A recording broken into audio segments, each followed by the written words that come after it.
Welcome back to hell, I mean the seasonal anime review. First one of 2022, let's try to consistently put these out by season from now on. It doesn't help that I got sick right after scripting this. I apologize if I sound a little bit weirdo. So if you don't know what I do on this show, I basically look at every single show in the spring season and share my thoughts. Very simple. Alright, so here we go. Well, you know the drill with this one. A loser guy gets transported to another world, but at least there are some interesting aspects in this one, such as the fact that there are so many people that have been transported from Japan that the Japanese culture has taken over the entire world. It's a weeb world, and I think the power of being able to nullify stuff is pretty cool. It kind of reminds me of Zahando. Animation's pretty typical JC staff, though I did really enjoy the music and the animation and the nullify scene. Looks like one massive drug trip. The story is a little generic, but it should be a fun show.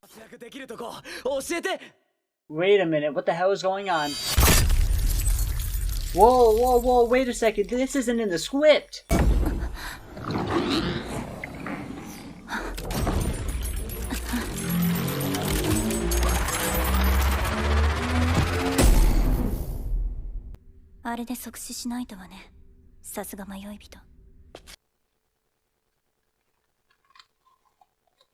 So Little Miss Executional here actually has a job that involves her killing other Japanese transports that the kingdom spawns in, due to the damage that is caused by the power of the Japanese. Problems arise when one of the transports is a super powerful girl who can't die. I love the fact that it can be a little gory at times, Jesus. And she even has a cute little subordinate that is super horny all the time, and we all know horny subordinates are the best kind of subordinates. Just look at Kyoko. It's an isekai with a unique dark spin on it, and it seems to be both dark and comedic.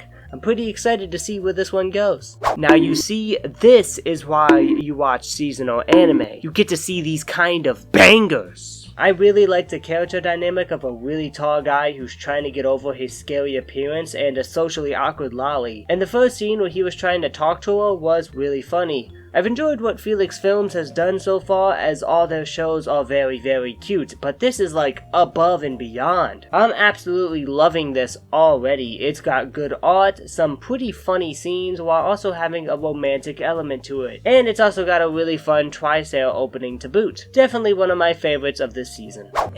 It's a sports anime. That's probably my best description of this show. It's tough to judge a sports anime from the first few episodes, since there are a lot of character introductions and world building that has to be done, but the premise of a former band member following his true dream of being a jockey is at least interesting. It also seems to have some boys love elements in it, and if the romance scenes are anything like Bloom Into You, which is another show the director has worked on, then it should be great. The music is also done by Sawano, so you know the music is gonna be good, and there's some nice animation as well. I just hope the story goes down a more original route, and this could be a surprise. I know what you're thinking. Why did I include this short chibi anime about a Chinese Mahjong browser game? Simple. I will watch the entirety of this show to hear Maya Uchida's nya.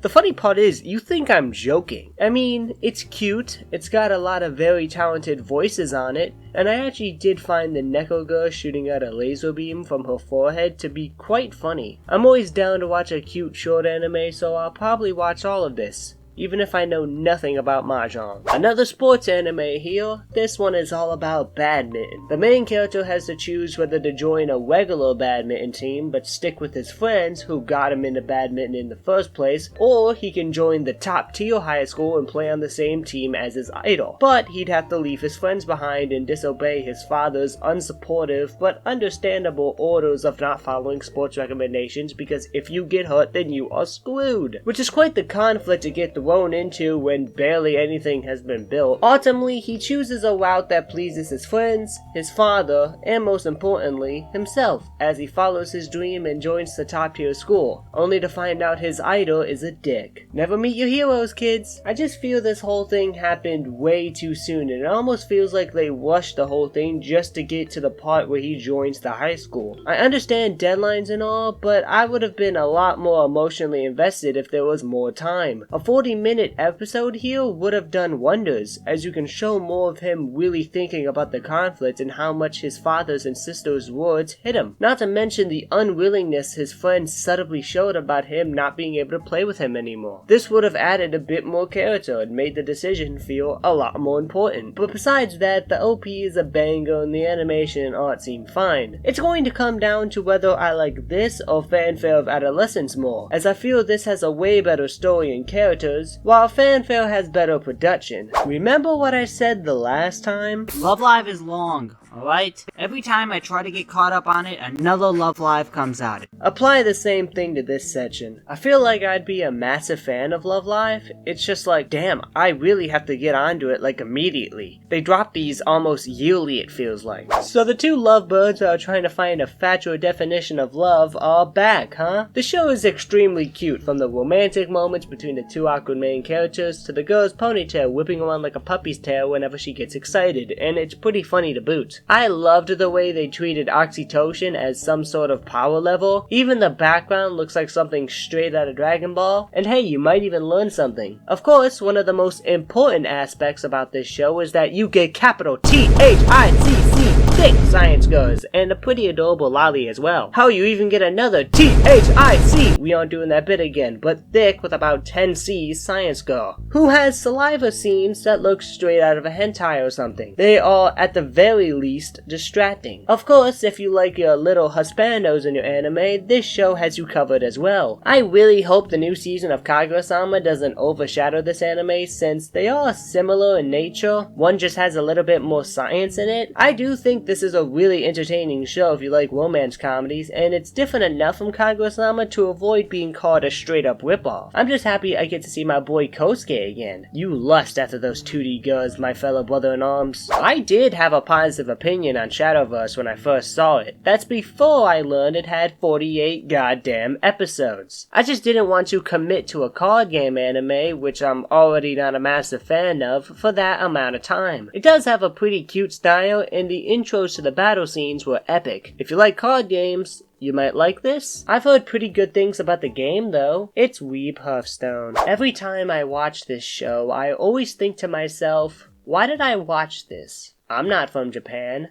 I don't know anything about Nagoya. So why do I watch every season of this show that is basically an advertisement for Nagoya? I ask myself this at the end of every season. But then, when a new season drops, I find myself excited to watch the next season, but when I finish that season, I wonder why I watched it. What the hell is happening to me? The show is cute, I'll say that much. I have no idea how many seasons of this is gonna be made, but I am here until it ends, baby. We shall learn about the great city of Nagoya until the end of the world. Maybe that's something to do with the girl with the accent. So this is a thing?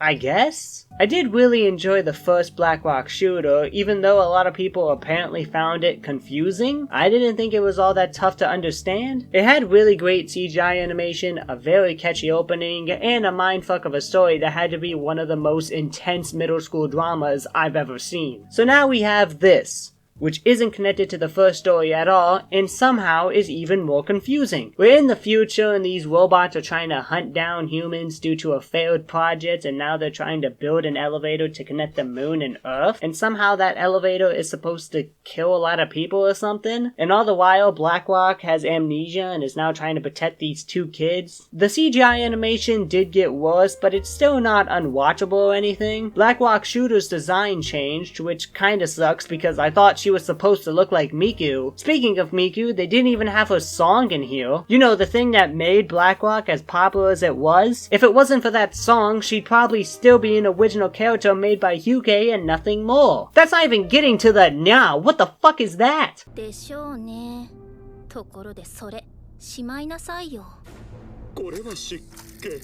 A robot with a retractable penis that, for lack of better verbiage, literally fucked a girl to death. You think you've seen it all, until you haven't. Why did you make that? Who told you that you could make that? Do you feel good with yourself? Are you proud with what you've done? Are you satisfied? Do you feel good?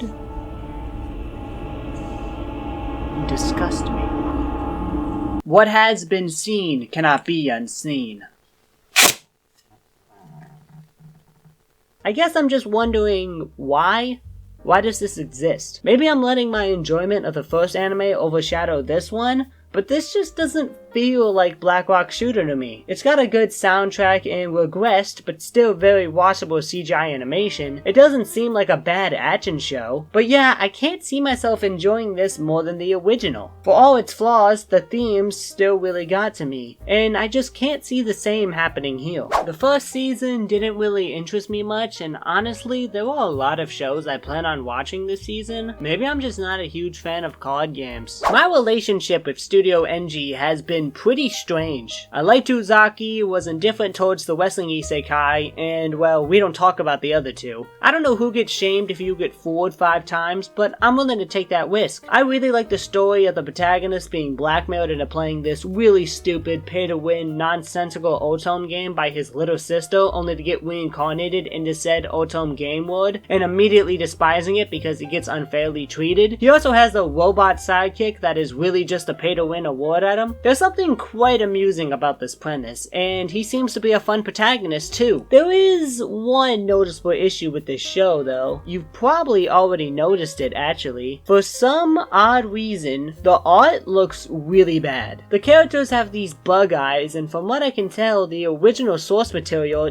did not look like this. Considering NG's track record with mucking up fan favorite light novels, say for Uzaki, this definitely isn't a good look. Please don't mess this up. Now, I'm gonna list off the main schools of medicine in this anime, and I want you guys to give me a reaction that is suitable. There is Western medicine, Eastern medicine, and vocal medicine. What? I hear you proclaim through your device? And while yes, that does seem like something straight out of a JRPG, this is what this show is about. We follow 3 apprentices who are trying to become doctors that heal by singing. You even had this intriguing scene where every character broke out into song, like this is Went or something. It's not the best show out there, but it is very relaxing, and the singing healing method is actually very helpful in calming down your mental stress. I'll take this as another very cute show to watch. If I've said it once, I've said it twice, I've said it 100 times. PA Works always has a good show every single season. It's as inevitable as death itself. You can count on PA Works for something good most of the time, and this is no different. For all the shows we have about people from modern Japan getting reincarnated into another fantasy world, we don't get nearly enough shows about people getting reincarnated into modern Japan. Luckily though, this is one of those shows. A Chinese warlord who wished nothing more than to be reborn in a peaceful time gets reincarnated in modern Japan to help this girl follow her dreams to become a singer. This is a pretty funny show with the entire first half being really entertaining comedy, but I was really impressed on the more serious scenes. It has an absolutely beautiful singing scene welcoming reminiscence about the comrades he had, and has a great message about how talent isn't just naturally given. This has to be one of my favorites so far. Even the biggest haters of the overpowered fantasy anime have to admit there is some level of entertainment value when it is done correctly. I'm not huge on them myself, and I still quite enjoyed this one. I think the main protagonist is really good, and his reasonings for abandoning his own race and joining up with the Deaimon army makes sense. And it's also kind of funny that the dude who murdered pretty much all the Queen's army is now joining and rebuilding that army. To be honest, this show could have sucked and I'd still watch it because of the horny beast lolly. But it has a fun plot even if it is a little fucked up, and the production quality is solid too. No, I am not watching this just because of the horny beast lolly, though she is a part of it.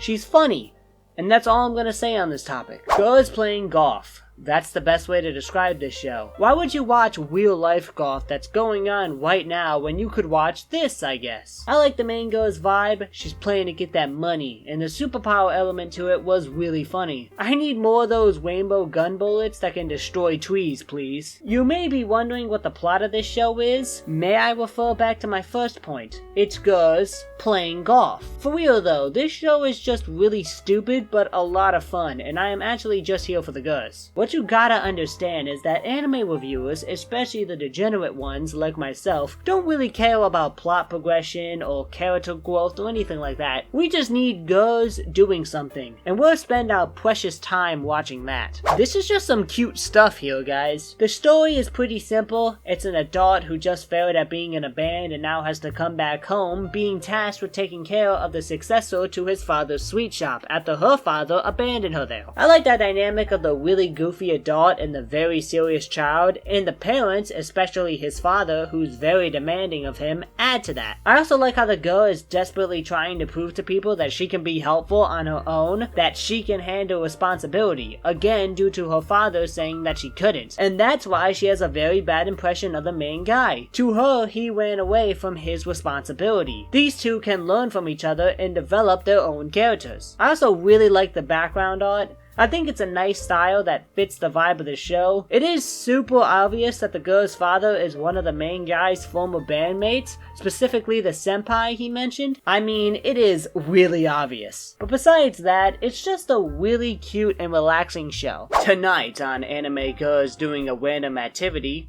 we have extractors. The hell is that? Turns out the cities in this world are split up into clusters, and being born in a cluster means you have to stay in said cluster forever. The extractors help people leave those clusters to hopefully lead them to have a better life. The plot itself is not bad, and the slice of life scenes are cute. I really love the voice acting. Now I am someone who thinks the hate for CGI is really overblown, especially in the year of our Lord 2022. Hating on CGI isn't the cool thing it used to be, and it really only gets to me when a 2D show tries to use CGI in a terrible way. Look at Shoot Hero. This was done by Polygon Pictures, which has done some CGI shows in the past, even some solid ones. But I'm still not sure how I feel about the CGI in this one. It looks alright, it doesn't seem too bothering, but it doesn't stand out or anything either. The music is enjoyable, especially for the action scenes in the intro. Maybe I'll revisit it in a season that's weaker, but there's just too many good shows this season to watch a show I'm pretty about overall. Just like PA Works, Doga Kobo is another studio that is usually consistent in creating a quality show. They just usually focus on the more slice-of-life cute girl shows. I've always been more of a fan of the peaceful slice-of-life kind of fantasy anime, and this one is no different really. Cute girls helping people find houses.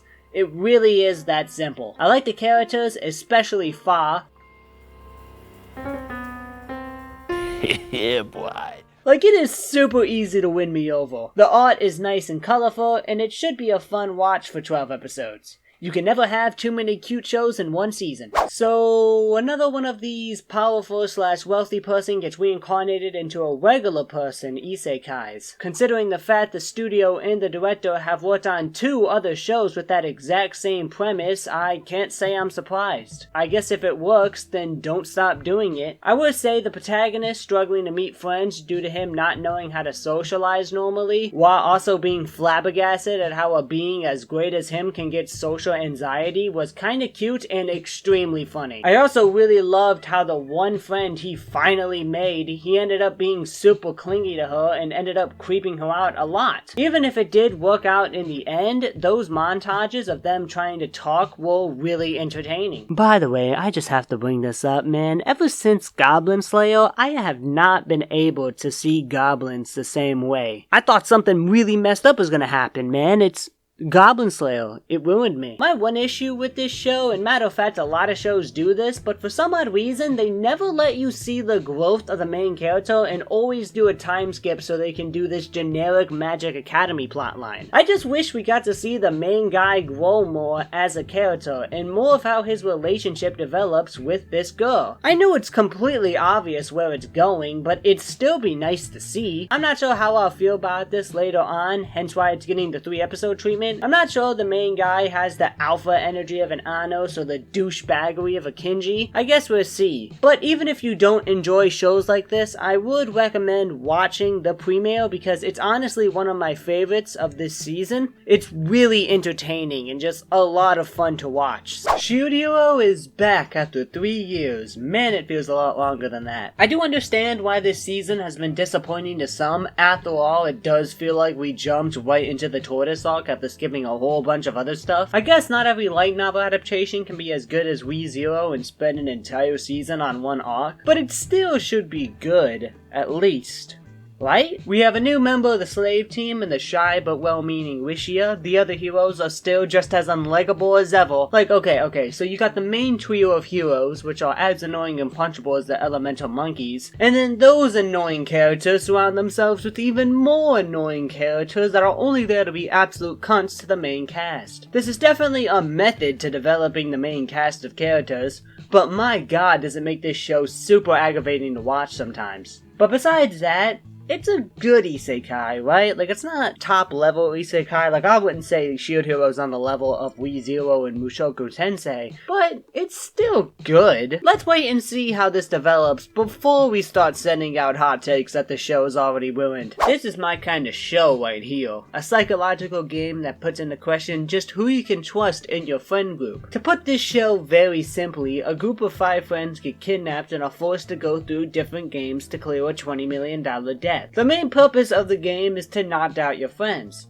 but it becomes clear that one of the friends is betraying the group to clear the game early to avoid the massive debts and dump it on somebody else. Or is that just the main character doubting his friends? It's a mindfuck. The animation and directing could be better as it does come across a little lazy, but considering this is a show that is mostly dialogue heavy, I can live with it. I'm pretty excited for this, so let's hope it lives up. If not, this could definitely be a manga I read. It works both ways. Hell, it might even work better as a manga. Skeleton isekai? It's almost like you want to be compared to another really popular isekai. It's also a little bit like Tensura as well. Y'all probably already know the plot already, so I don't really have to talk about it. It does have potential, like you could have really set this show up differently as a super dark and twisted word, especially with the rape scene and the goal, but it seems to be more of a comedy. Side notes, I understand why it took him so long to stop the rape scene because he was trying to figure out if the numbers advantage would be a problem, and he was contemplating killing humans, which is something he's never done before.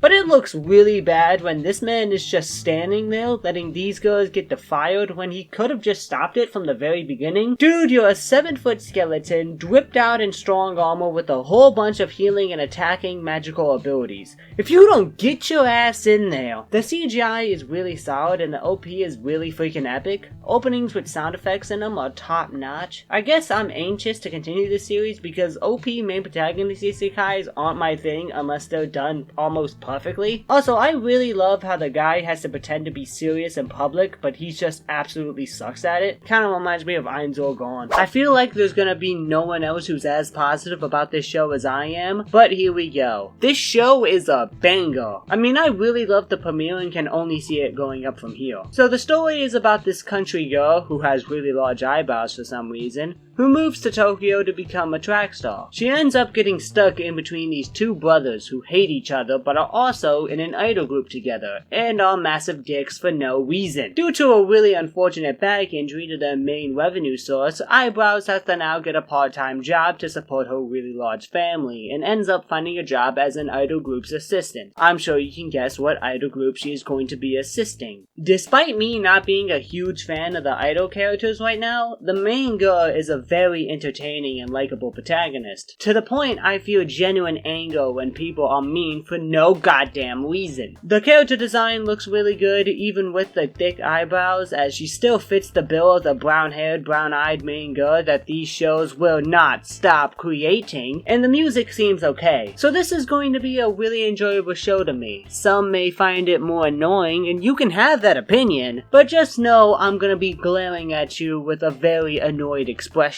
Looks like it's time to get this antisocial girl some friends. I enjoyed the last season due to its outrageous humor, its very peculiar and unique cast of characters, and because at the end of the day, it's just really cute. The hype for this show was huge due to all the memes it's gotten over the years, and while I don't think it's on the level of some of the top comedies in anime, it's still a really good show. I particularly love the animation. It looks smooth and can be fittingly chaotic when it needs to be. I loved the use of the Pokemon battle text in the premiere. The characters do lack depth, especially with the side characters, but each are entertaining in their own way. even Yamai. If you like comedies with a splash of romance, you'll probably enjoy this. AOAM did a great job at last season, even with Netflix trying to muck it all up, and it looks to be more the same. This show is giving me Senko-san and Kobayashi vibes, with the whole stressed out worker getting pampered by some kind of mystical creature thing. This time, it's lolly ghosts. There's not a whole lot to say, other than it's cute. The look of the ghosts are really adorable, and the animation fits with the overall cuteness. It's not a Senko-san season 2 like I was hoping, but I can accept this. I ended up watching all of Data-Life in about a week when I heard the new season was coming out. I thoroughly enjoyed myself, was really looking forward to talking about it, and then it got delayed. Don't be me.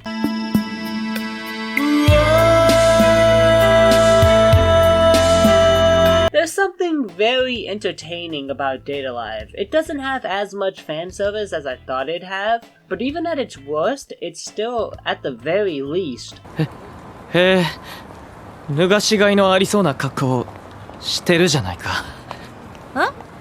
あ、いや。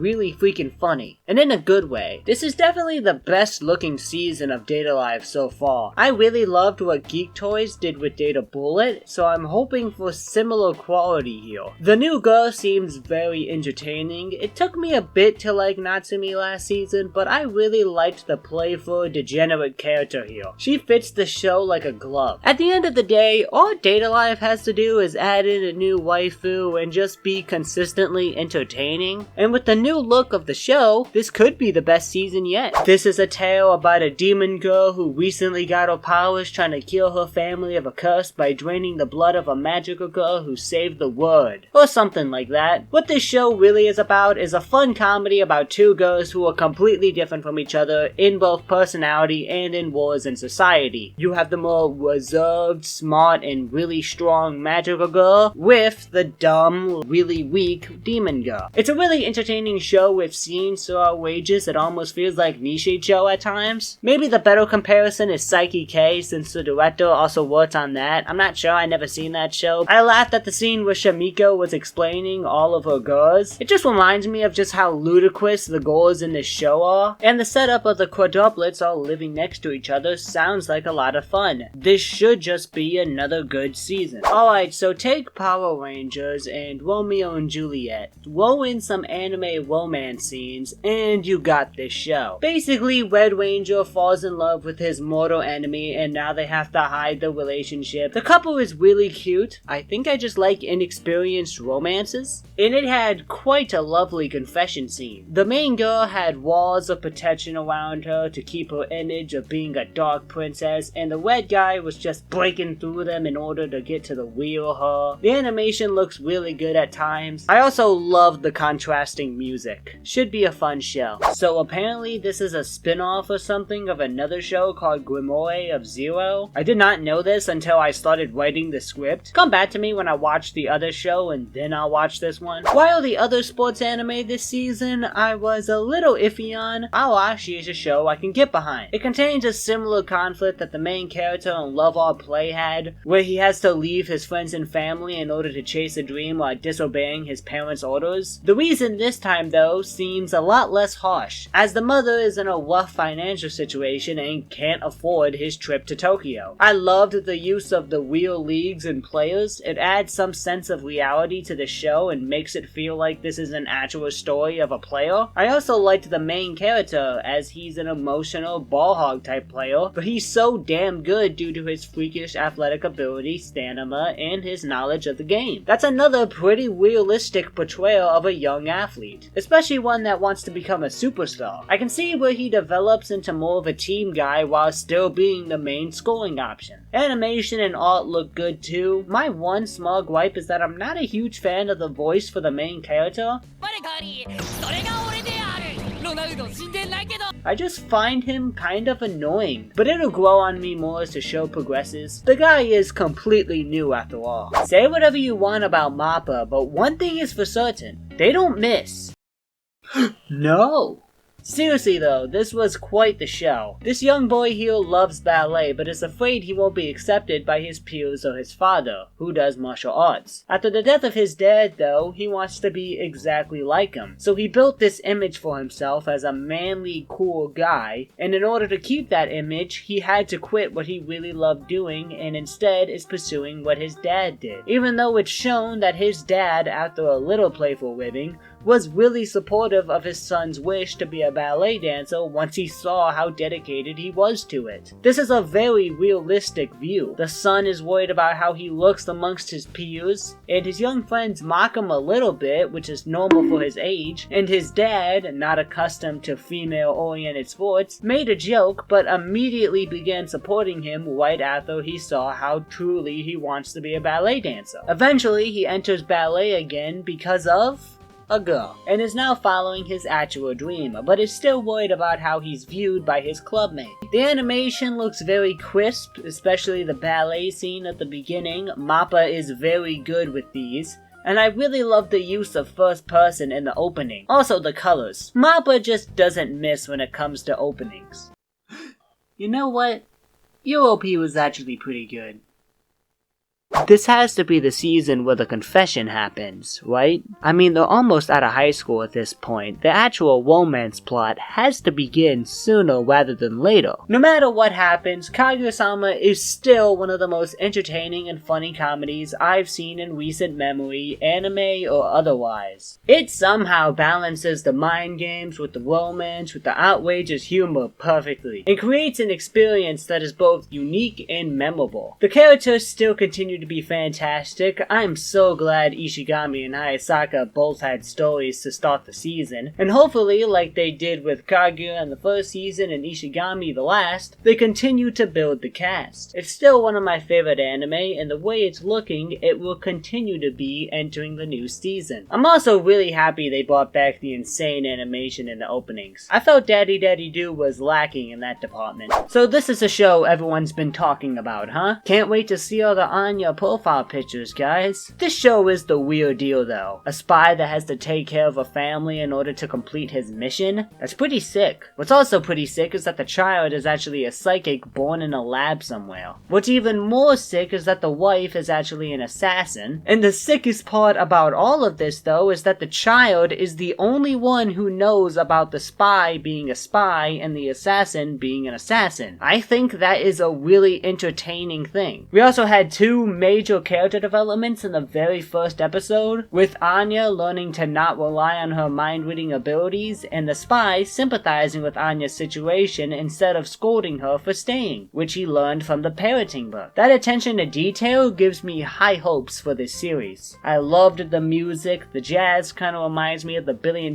Detective, and it perfectly fits the vibe of a spy show. The action sequences were really well done, loved the use of first person at times, and my god is Anya an adorable part of this somewhat serious show. I can see why everyone loved her so much. She really is realistically childlike with her interest in cool things like spies, a hate for vegetables, and an unsatisfiable hunger for peanuts. If a child had an ability like mind reading, they'd rely on it all the time too. It was good parenting that broke that habit, something that she's never had before. I love this show. I feel like some people may think it's overhyped, but give it a chance. I'm telling you, this has the makings to be a really, really good show. Potentially anime of the year, if I'm being honest. I just pray that it doesn't disappoint like the last time we had two popular studios work on something together. It doesn't look like that's gonna happen though. This is the other show y'all were hyping up. Yeah, it's alright. It's about this couple where the boy has really bad luck and is constantly facing misfortune, and the girl protects him from that. She is both cool and cute. I'm slightly worried about Doga Kobo in general, as apparently they're getting hit with COVID pretty badly, and there's a chance this gets postponed. We can also assume the RPG anime they're also making this season will get affected. It hasn't led to any postponed episodes yet, but I'd keep an eye on that. Back to the show now. I think the couple looks really cute, I really like the art style, and the romantic scenes are fittingly romantic. Plus the roles being reversed with the girlfriend protecting the boyfriend seems interesting, but it feels like there's something missing story-wise. It could just be because the relationship is already established and we haven't seen the two progress to become a couple. We didn't get to see all the events that led to the couple being formed, which is one of the best parts of shows like these. Hopefully they cover it in the anime.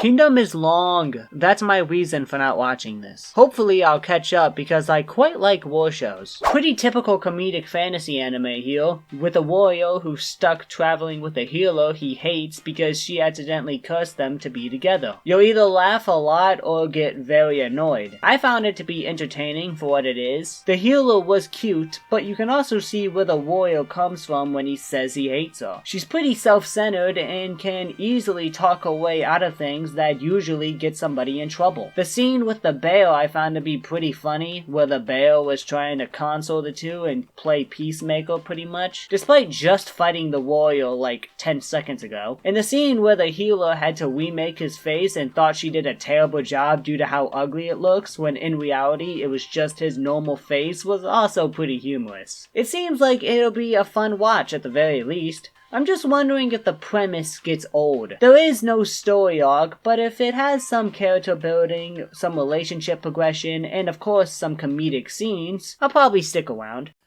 なあ、離れると死んじまう呪いっていつまで続くんだ？解除方法とかないのかよ。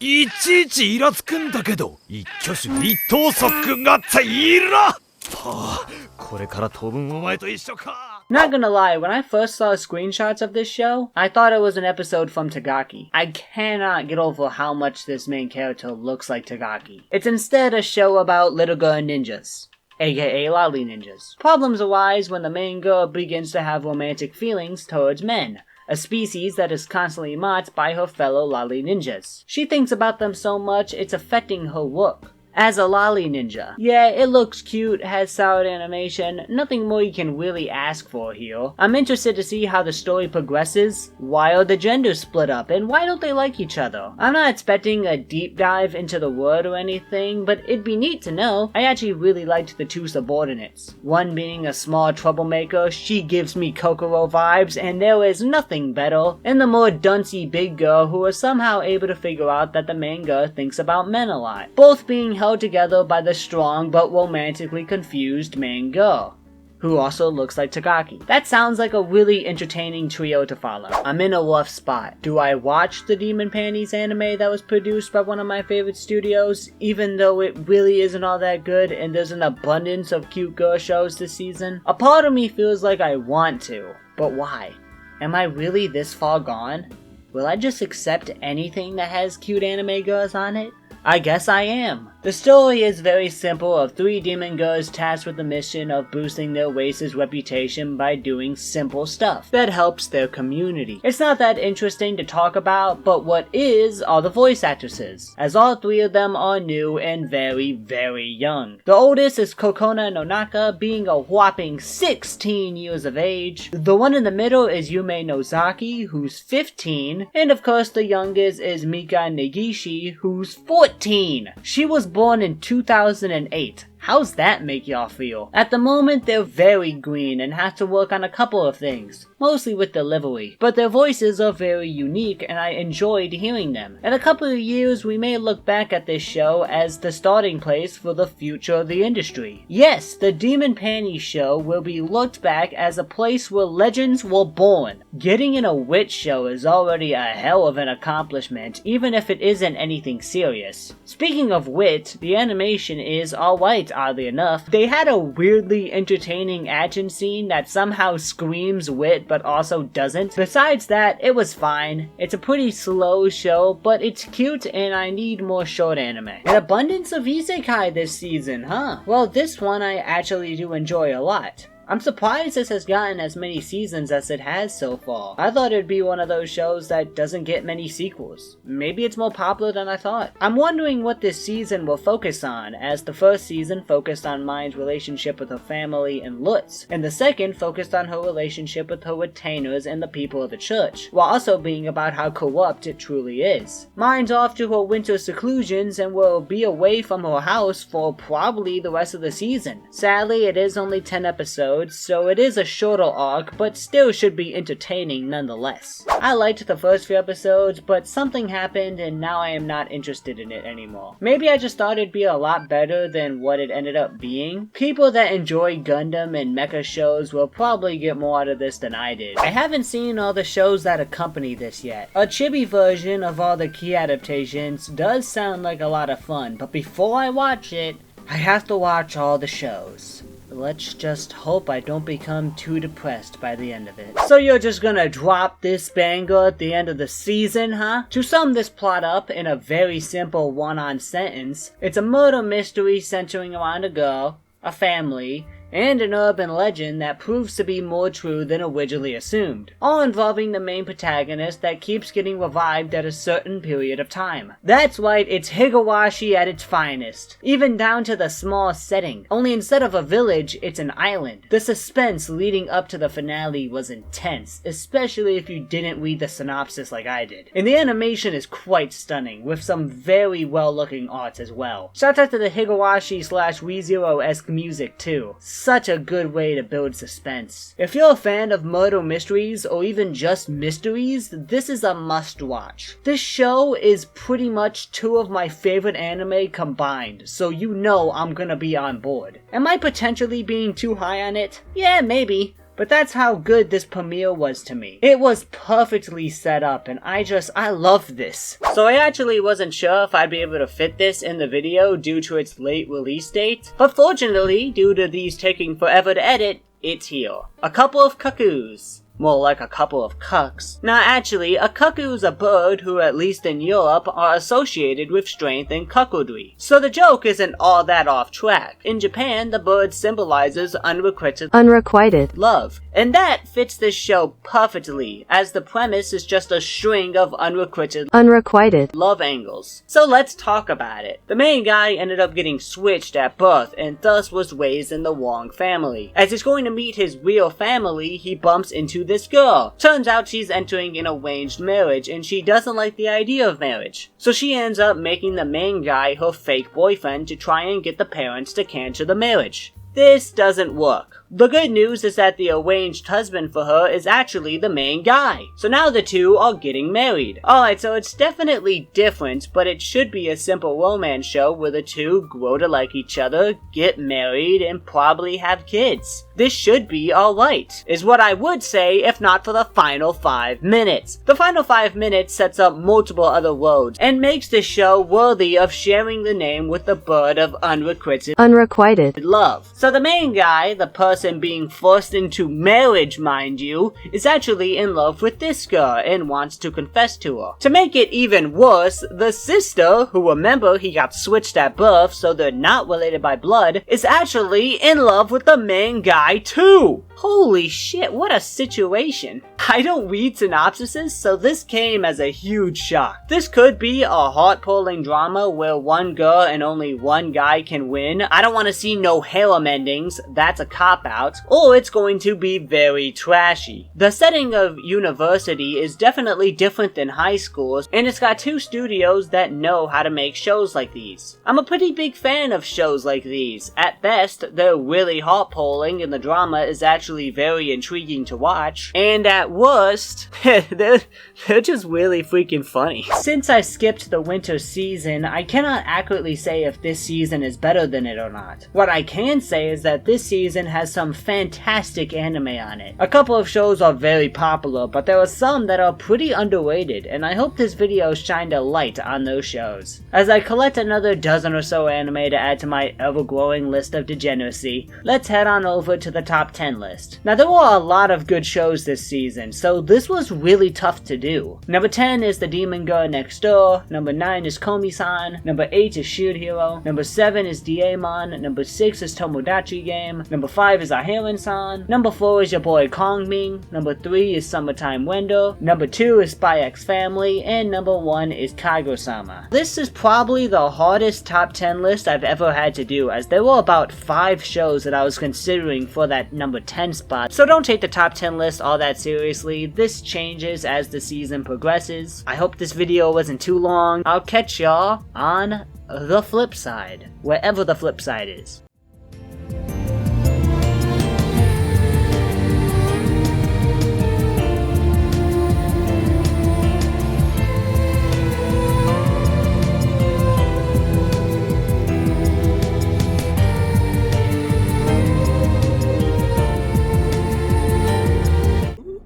Hey, hey, huh?